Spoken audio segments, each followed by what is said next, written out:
Hello everyone, welcome back to the channel. Today we're diving deep into one of the most shocking developments in the Russia-Ukraine conflict, the story of how Vladimir Putin rejected peace and how Ukraine's so-called flying sanctions turned the war into a nightmare for the Kremlin. This phrase, flying sanctions, might sound dramatic, but it perfectly describes what's happening in the skies above Russia right now. It's not just about drones or missiles anymore. It's about technology, strategy, and the price of arrogance in modern warfare. When the war began, there were multiple opportunities for peace. Western leaders, mediators, even neutral countries tried to open back-channel talks between Moscow and Kyiv, but Putin refused to accept any peace deal that didn't secure his territorial ambitions. He believed Russia's strength would crush Ukraine quickly, and that the West would eventually lose interest. But what happened instead was the complete opposite. The more he rejected peace, the more isolated Russia became, and the more innovative Ukraine grew in its methods of resistance. Ukraine began to realize that fighting a conventional war against a larger, better-equipped army wasn't sustainable. So instead of matching Russia tank for tank, it turned to technology, creativity, and strategy. That's where the concept of flying sanctions was born. Ukrainian drones capable of striking deep into Russian territory, targeting energy facilities, refineries, and even key infrastructure that keeps Russia's war machine running. Every drone that hit a Russian oil depot or a military airfield became a form of economic punishment, not just a military attack, but a strike that weakened Russia's ability to fund its war. The name, flying sanctions, comes from how these drones have achieved what financial sanctions alone couldn't. Western sanctions tried to choke Russia's economy, limit its access to technology, and restrict its oil revenue. But Russia found loopholes, shifting exports to Asia and trading in alternative currencies.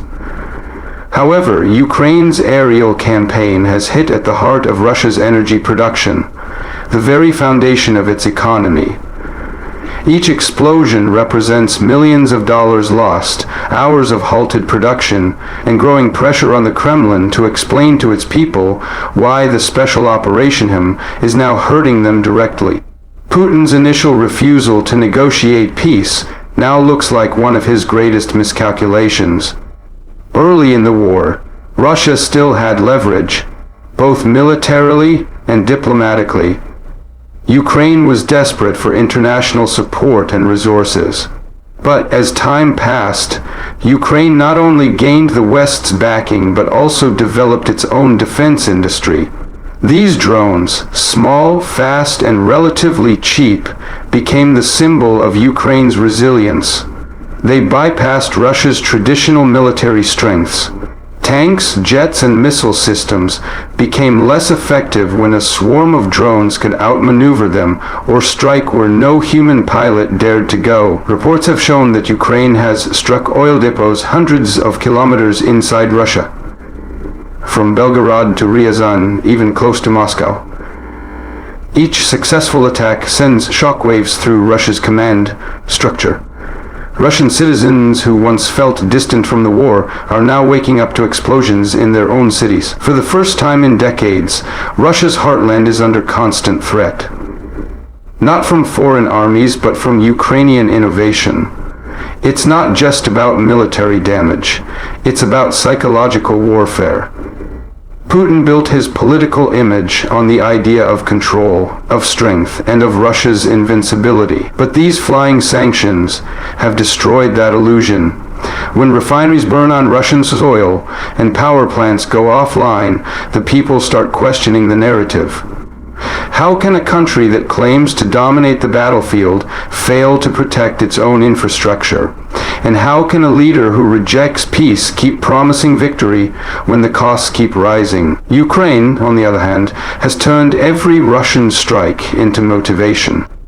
Each missile attack on Kyiv or Kharkiv has fueled Ukraine's determination to respond not with words, but with precision strikes on Russia's economy.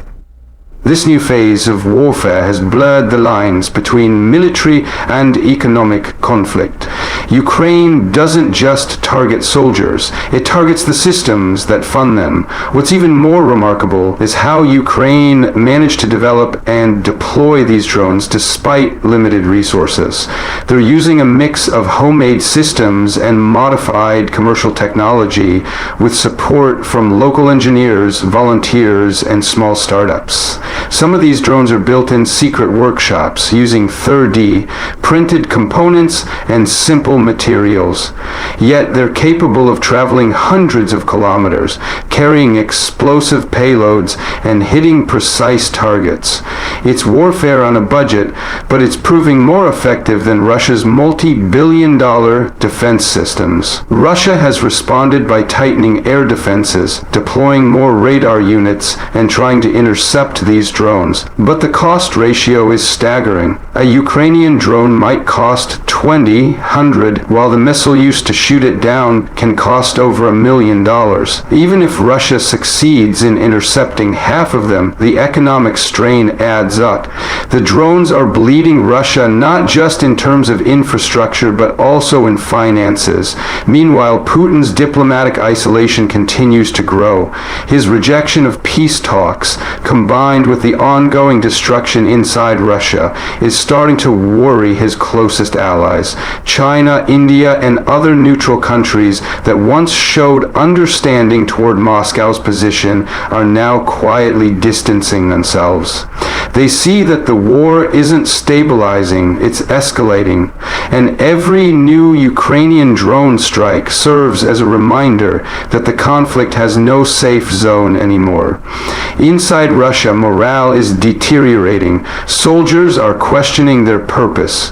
Families of the fallen are demanding answers. The promise of a quick victory has turned into years of attrition, sanctions, and internal unrest. And now, even the Kremlin's ability to control information is slipping. Social media videos of burning refineries and destroyed airbases spread faster than the government can censor them. Russians are realizing that this isn't a faraway conflict. It's a war that's coming home. Ukraine's strategy is also reshaping how other countries view modern warfare. Nations across Europe and Asia are studying the Ukrainian drone program closely. It's become a textbook case of asymmetric warfare, how a smaller nation can challenge a much larger power using technology and adaptability. The West is learning valuable lessons too. Instead of just supplying Ukraine with weapons, they're integrating Ukrainian tactics into future defense planning. The battlefield is evolving, and Ukraine is at the forefront of that evolution. But despite all this, Putin still refuses to admit that rejecting peace was a mistake. He continues to portray the war as a fight for Russia's survival,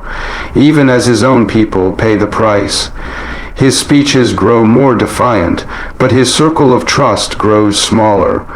Many within the Russian elite understand that the war is unwinnable. They know that Ukraine's drones are not just attacking oil depots, they're attacking the illusion of Russian dominance. And for Ukraine, every successful drone strike is more than just retaliation. It's justice. It's payback for Bucha, for Mariupol, for every missile that's fallen on Ukrainian homes. These strikes carry a message that no matter how large the enemy, innovation and resilience can turn the tide. Ukraine's flying sanctions are not only punishing Russia militarily, but also showing the world that courage and creativity can overcome raw power. The economic damage inside Russia is becoming impossible to hide. Energy production has dropped in several regions. Export revenues are shrinking, and insurance companies are pulling back from Russian shipping routes due to constant risks. Even Russian civilians are feeling the pinch through rising prices and fuel shortages in some areas. What started as a war of expansion has turned into a war of survival for both sides, but especially for the Kremlin. At the same time, Ukraine continues to strengthen its partnerships with Western nations. Countries like the US, the UK, and Germany are investing in Ukraine's drone technology, seeing it as a critical part of future defense systems.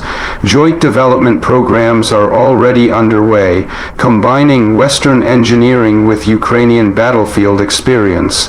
The results are drones that are faster, smarter, and deadlier. This partnership ensures that Russia's nightmare in the skies is far from over. In rejecting peace, Putin has cornered himself. He can't withdraw without appearing weak, and he can't win without destroying his country's economy. The flying sanctions are accelerating that downfall. Every day, another refinery burns, another supply chain collapses, another soldier loses faith. The once mighty image of the Russian war machine is crumbling under the weight of its own arrogance. Ukraine's message is simple. Peace could have been an option, but now, after so much destruction, it has to be earned. Kyiv is no longer begging for negotiations. It's dictating the terms on the battlefield. The drones that hum through Russian skies are not just weapons. They're symbols of independence, defiance, and a warning to all aggressors. The world is watching closely. What's happening now in Ukraine and Russia isn't just a regional conflict. It's a transformation in how wars are fought and how power is measured. Drones, cyber attacks, and precision strikes have replaced tanks and trenches. Sanctions now fly with wings, and in that new reality, Putin's rejection of peace may go down as one of the most catastrophic strategic blunders in modern history. As Russia struggles to rebuild what the flying sanctions have destroyed, Ukraine continues to innovate, adapt, and strike. This is no longer a defensive war. It's a statement of sovereignty and survival. And every explosion on Russian soil echoes the same message. Peace cannot exist under tyranny, and justice will always find a way to fly. So, as we look ahead, one thing becomes clear. This war isn't just about territory anymore. It's about the future of warfare, the balance of global power, and the price of pride. Putin may have rejected peace, but Ukraine has found something far more powerful, the will to fight smarter, not harder. And that, more than anything, may be what makes Russia truly pay.